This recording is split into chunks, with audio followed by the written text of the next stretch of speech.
Now that we know what our Cartesian plane is and have an understanding of what a linear pattern is, that is a consistent relationship between x and y values, we need to be able to begin to describe the lines that we draw and we form from these things. You'll see here that I have 4 different lines, one going like this, one going like this, one just going straight across, and one going straight up and down.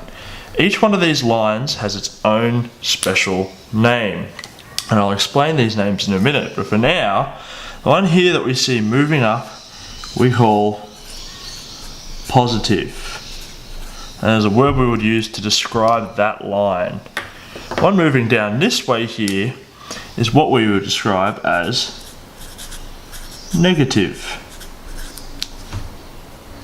Now our line down in the bottom left hand corner here going straight across is what we would describe as 0, and our one going vertically here we would describe as undefined. Now we do this for a particular reason. Now if I go back and have a look at a point that I drew earlier, you'll notice that this line is going up and to the right. That is, we would describe this line as a positive line. Now, as mentioned before, on our Cartesian plane here, our linear equations describe a predictable relationship between the x and y, our linear pattern, sorry. On our Cartesian plane, we always read from left to right. The reason we call this line here a positive line is because it is increasing in value as the line moves from left to right. So it's positive because our y value here is increasing as we move from left to right. An example of a negative line could be represented like this.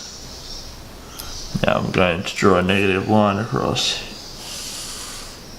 Now if we have a look and we read from left to right, you'll see that our y value is decreasing as we move along, and that is why we call it negative, because we are decreasing the value as it moves from left to right. Remember, we read from left to right.